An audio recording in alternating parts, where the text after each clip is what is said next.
Hello everybody, it's Sarah, and you might not believe it, but today is a day where I am sitting down to film a review for a book that I have an arc for, and the book has not yet come out.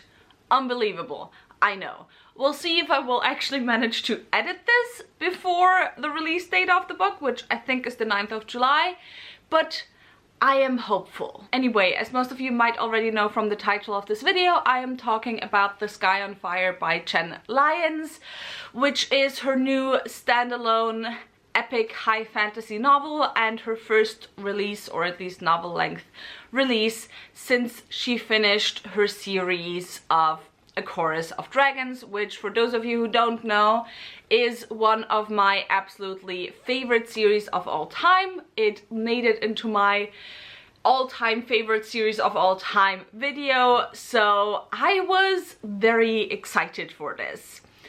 And I am not sure if the book lived up to the hype that I had in my mind. And because of that, I actually have to put a few disclaimers at the beginning of this video when it comes to me reviewing this book, because I love A Chorus of Dragons. I just mentioned that. Like, I love the characters in it, I love the entire series, but because of that, I am quite biased towards the author, both in a positive way as well as in a negative way, because I did already have certain expectations, and I think some of my disappointment that I had while reading The Sky on Fire came from me having wrong expectations of what this book might be or ended up being. And so yeah, just take that into consideration when you decide to buy the book or not based on this video. And another thing, actually, it annoys me so much. The Sky on Fire, like the main or one of the main comps that is being used is Fourth Wing, and I haven't read Fourth Wing, to be fair. Like, I read 5 pages and I was, I think not even 3 pages, and I was already suffering so much that I just had to, like, I had to set it aside. But I have it on good authority that Fourth Wing is pretty badly written and pretty shit. That is not to say that you can't enjoy it. However, I do not think that the type of writing that is Fourth Wing is in any way comparable to the type of writing that Chen Lyons does. Like, subgenre wise, focus wise, in any type of way. So if you want to pick up The Sky on Fire because it's being comped to Fourth Wing, go for it. However, be aware that it's probably gonna be very, very different, and the only reason the two are being comped is because Fourth Wing has dragons and has been pretty famous last year, or pretty popular last year and hyped. But anyway, let's get into what this story even is about. This story is a take on dragons and a take on the, like, companionship between dragons and humans. However, as things are currently between the two of them, it is usually more a master-servant relationship where dragons have all the power and humans suffer pretty badly among them. And you also have kind of two different societies. You have the Skylands, which is up high in the mountains. It's where the dragons live, it's where the humans live with the dragons, it's where magic is outlawed unless you are a dragon rider. And you have the Deep, and the Deep is where it's very hot, where the living conditions aren't exactly amazing, and where there's no dragons, but also the people there don't really love dragons. Now, our main character is Anarod, and Anarod got on the wrong side of a dragon, I think it was like over a decade ago at the beginning of the story, and for that she wasn't just exiled, but she was executed. She was executed by basically being thrown off the mountain, or thrown off a platform into the Deep, and no one thought that she could have survived. However, it seems that she has actually survived and maybe even thrived a little bit in the Deep for the past decade.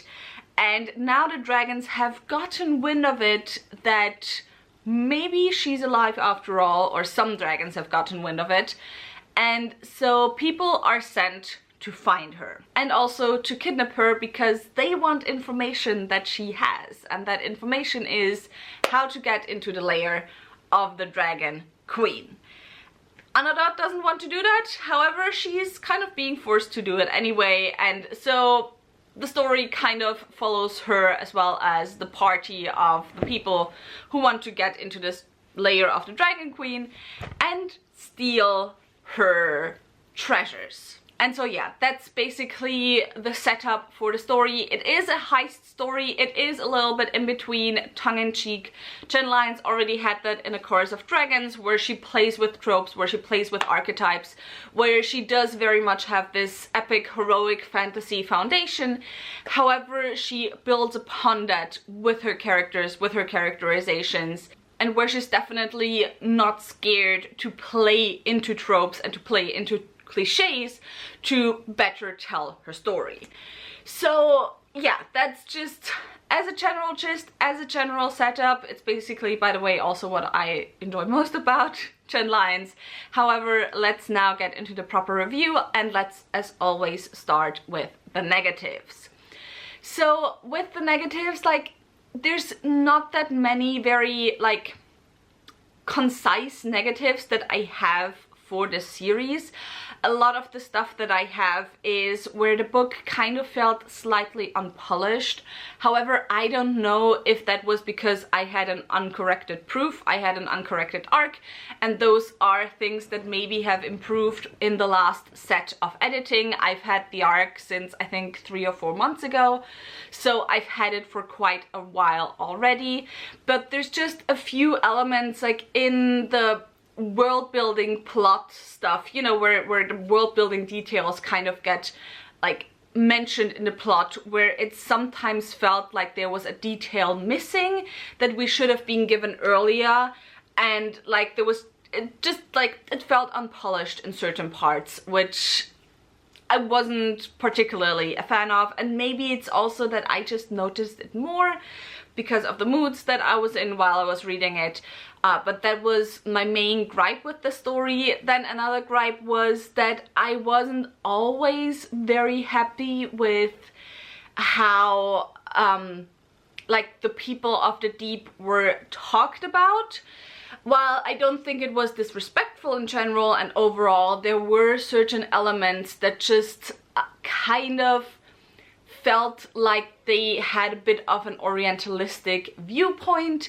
Especially, like, there was a passage at the very beginning of the story where it talked about the hair of the people of the deep, and it basically talked about that they were matted dreadlocks. And since, like, locks and matting is something very different, but also there's certain prejudices towards protective hairstyles of black people, that just kind of, it felt a little bit weird. I can't put my finger on it exactly, because the people of the deep very specifically weren't black, because they were mostly light-skinned people, and obviously like white hair has more of a tendency towards matting, or can have a tendency towards matting if you don't take care of it, or if you only take care of it in a certain way. So like, but at the same time, those hairstyles, locks, are more connected to black culture, so it was weird, is what I wanted to say. And it's not like it's the main part of the story, it was just little hints here and there that just made me go like, not quite a fan of that. Does it make sense? I hope it makes sense. And then the last thing, which is the most disappointing thing for me, because I was excited for once again being all about a romance. And for those of you who have been on my channel a lot, I mention it all the time, I'm not someone who gets very invested in romances, especially emotionally invested. However, Jen Lyons, like pretty much all the romances that she has in the A Chorus of Dragons series, I always point here because that's where they are, I adore them. I love them. They are some of my favorite couples, thruples, polycules. I adore them. And so I was like excited once again. This is an FFM polycule as well. Once again, I was excited to be all for it, and I wasn't. Part of the reason was because I really didn't like the female love interest. In fact, every now and again I hated her, And I don't know if it was because I hated her that I couldn't really see the tension and the chemistry between her and the main character, or because it just was very quickly. I mean, it was pretty instantaneous, somewhat, like it felt pretty instantaneous, because while there is a certain amount of time that passes during the book, a lot of the time we don't see, so it feels very fast that the two characters fall for each other, whereas between the main character and the male love interest there was history between them already. And while I can absolutely read insta-love and be all for it, be so excited for it, it's only in very specific type of stories that kind of already make me suspend my disbelief in that direction, which epic fantasy just isn't. So yeah, that's like my negative stuff on that side. However, let's now get to the positive stuff. As always, aside from Reese, who again is the female love interest, I adored all characters. I love them so much. I love Chen Lion's character work. I love Anarod. She was so fun and so amazing and just so snarky, and oh my god, I adored her. I adore Anarod. Actually, there was one more negative thing which I'll get to after I gush about the characters. Next one, Gwydion. Gwydion is... I love him. I adore him. He's so cute. He's basically the youngster amongst a bunch of a lot more experienced people, and he sometimes gets so frustrated with that, but he's also so smart and he's so self-assured, and oh my god, I love Gwydion. And the third character that I absolutely loved, aside from obviously liking the other members of the party as well, but those were like the three main characters that I loved, is Zakarian, and Zakarian was the male love interest. I love him. I love his dynamic with Anarod as well. I love how, like, even though you don't really see the history between the two of them, it was like really well written, that there was like, you could feel that there was so much history between the two of them. And I just loved and adored them, and the two of them just gave me what I wanted from the polycule as a whole. Sadly, I couldn't get it from the throuple. So, but it's whatever, it's fine. I can get past it. Actually, the last thing for the negatives was the narrative stuff, because like for 90% of the book, Anarod is our focal character and our POV character. However, there's like one or two not one or two chapters, there's like one of the parts, I think there's 10 parts or so in total of the book, that's suddenly from a different POV. By the way, it's all still third-person POV, and it just didn't make sense why there would suddenly be that POV change, aside from the fact that Jen Lyons felt that she needed to give us this information that could only be gained from that POV. However, I'm not necessarily, like, one of my favorite things with narration is conscious use of narration, and I would have preferred it rather that the whole book was split, or that it was just all Anarod's perspective rather than just like a very small part of this other perspective. However, like, this is also something that is very particular to me, and that was also part of where my disappointment came from, because I love the utilization of narration and perspective in A Chorus of Dragons. So yeah, that was basically the little main thing. So next, again, I already mentioned that I love how Chen Lyons utilizes tropes, and especially, again, if you're a fan of those tongue-in-cheek type stories that also, like the Dungeons and Dragons movie last year, I think it was last year, was like those types of narratives, or Kings of the Wild, where you still have like emotional tension and like it's heavy emotionally in the parts where it needs to be, but at the same time it's also very, you know, fun and jokey, and where it really also kind of is worth it having the history of the fantasy genre and having read a lot of fantasy already. I think then this book is like, will be up your alley, or can be up your alley. Aside from that, I also really enjoyed the world building. Again, aside from those little tidbits that I mentioned at the beginning, Jen Lyons is definitely an author where it doesn't necessarily feel like the worlds overall are the most thought through. Like, it's not the type of world building that Rook and Rose, for example, has, where it really feels like with every single detail the authors put a lot of thought behind that. It does feel a lot like it's, you know, that would be really cool, so I'm gonna do that type of world building. But in the end, you get a cohesive whole. And I would actually, with the world building, I would have loved for this to be a series, because I do think, especially when it comes to oppression dynamics, both between the Skylands, I don't even remember exactly if it was the Skylands, but between like the upper people and the deep, as well as between dragons and humans, to fully explore that whole thing, I do think that, you know, having a full like series rather than just a standalone, it would have benefited a lot from that. But I still, once again, love the world building. I loved how Jen Lyons pulled queerness into the world building, how there were like, there's so many queer characters in the story.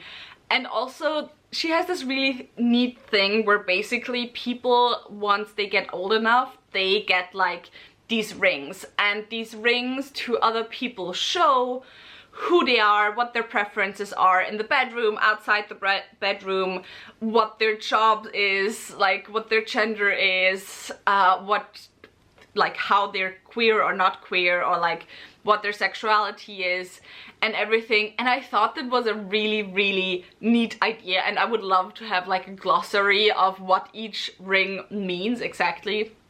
So yeah, that was like something that I really enjoyed once again as well.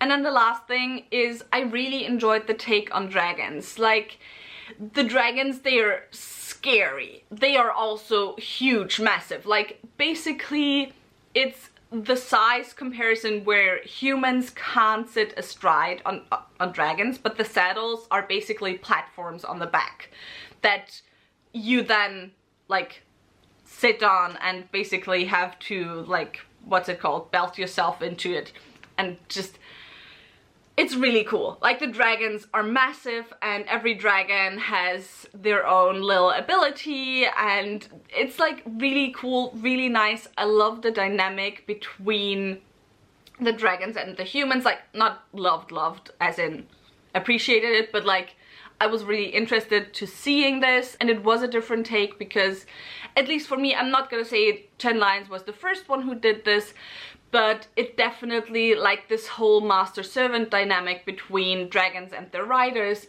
is something that so far I haven't really seen in fantasy and in the dragon books that I've read so far. Actually, also, I will say one last thing, because there's basically like this mystery going on within the society, because dragons are going rampant and it's getting more and more common, and no one knows why it's getting more and more common. And like, it's pretty obvious who's behind it from pretty early in the book. However, I really appreciated it with it being this obvious. It didn't feel like, you know, Jen Lyons was hiding the information from us as the reader. However, you know, opening up who actually is behind it, it more so felt like, you know, it wouldn't make sense for the characters to know at that point.